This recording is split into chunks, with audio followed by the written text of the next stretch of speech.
المسؤولين في المغرب. بغيت نقول للمسؤولين في المغرب ارحم من في الارض يرحمك من في السماء. راه الفقير في المغرب راه واصل مدمر. راه الناس الفقراء في المغرب والناس اللي خدامه ب 1000 درهم و1500 درهم و2000 درهم راهم ما قادينش يكملوا الشهر. ما ادرك، انا ما تنهضرش على الناس اللي عندها 3 و4 و5 ديال الدراري، انا ما تنهضرش على هذا الشيء هذا.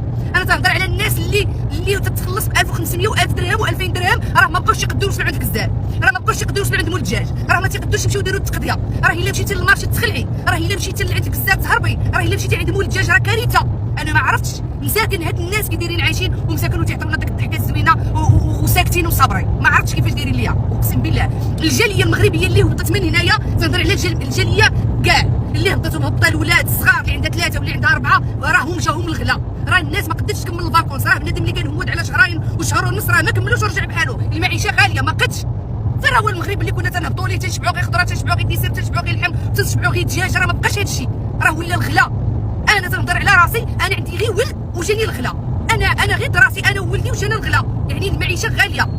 مرجان ما دارش لينا حنا الطبقه الفقيره، ما دارش لهم مرجان. انا نقول لكم، انا قلت لكم المارشي وليتي تدخلي له من الباب العافيه شاعله، في البصله مطيشه الخضره اي حاجه ولات العافيه شاعله. انا بغيت نقول لوزير الاقتصاد بالله راه خصك تراعي لينا وتراعي الناس اللي تتخلص بواحد الخلصه اللي قليله بزاف.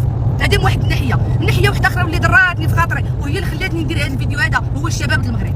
اقسم لكم بالله انا ما مره ما جوج ما 3 ما 4 بكيت مع شي واحد تتلقاي ولد شباب طوله وفورمه وتجريده وقرايه وتتهضري معاه تتلقاي قاري، اقل واحد قاري في المغرب داير الباك. الجامعه واللي خلي ما قاري وداير كروسه، مع احترامي الكامل داز الكروسه ديال الخضره، احترام وشغل الخدمه عباده، غير هو ماشي هو داك المنصب ديالو، فهمتي؟ ما قراش وحفى عينيه وحفى عقله وجري، والفرحه ديال نجحت والفرحه ديال شديت الباك والفرحه ديال شديت الجامعه باش ندير كروسه ديال البصله. حشومه والله ما نبغيها له. اقسم لكم بالله شي نزيد عليها الحمام. اقسم لكم بالله انا تنمشي للحمام الا تلقى بنت قدها في السن مساله صغيره قاريه حتى هي وشاده الجامعه وما عرفتش دبلومات ومصيبه وتضحك لي، والله ما تنقدر نخليها تضحك لي.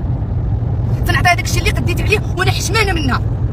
لهذا بغيت نقول ان المغرب خصو اعاده النظر في هذا الشيء ديال الزياده. راه بزاف، راه الفقير ما بقاش قاد. راه بغيت نهضر وعائلتي تبقى تقول لي ديما بيعي في حوايجك وديها في سوق راسك، ولكن انا هاد سوق راسي راه ما تقدرش نديها فيه حيت انا مغرب والمغاربه هما سوقي هما سوق راسي، فهمتي؟ انا بغيت نقول ان المعيشه في المغرب غاليه بزاف والفقير راه على به غير ربي.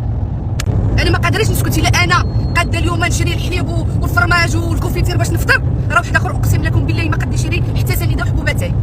لهذا انا الا سكت وسكتي انت وسكتي انت الفقير غيموت.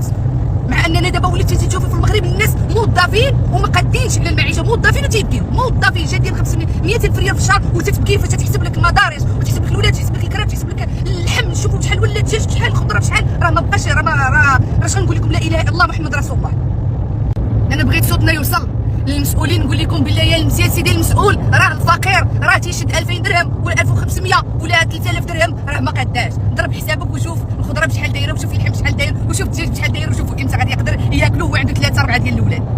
شوفوا انا ما نهضر لكمش على انني مرات مشيت للطبيب والطب والسبيطارات وداك الشيء هذاك موضوع بوحديته النهار غنهضر عليه. شنو نقول لكم؟ غنبقى نقول شي حوايج اللي خطيرين اللي ما عرفتش كيفاش حتى غادي نقولهم. ما عرفتش فيا عندي واحد الضغط من جهتهم، عندي واحد الفقصه من جهتهم ديال ندير صبعي في ودني عرفتي ونصرخ ديك الغوته الكبيره اللي ما تيقدرش بنادم يتحملها. انك تمشي للطبيب وما تلقاش اهم الحوايج اللي هما الاكسجين، انك تدي واحد سخفان مريض عندك في الدار ما تلقاش الاكسجين في الطبيب في السبيطار قداش، ولا تجيك الامبولانسات حتى للدار ما فيهاش، ولا حتى الزنقه فين دايره كسانه وما فيهاش الاكسجين. راه هادشي راكم شفتوه وتنشوفوه وتنعانيو، وبغينا صوتنا يوصل للمسؤولين وبغيناهم يعرفوا هاد المعاناه وما عارفينها، غير بغيناهم يفيقوا ويشوفوا من حالنا، من حال الفقير، من حال البنادم اللي ما عندوش.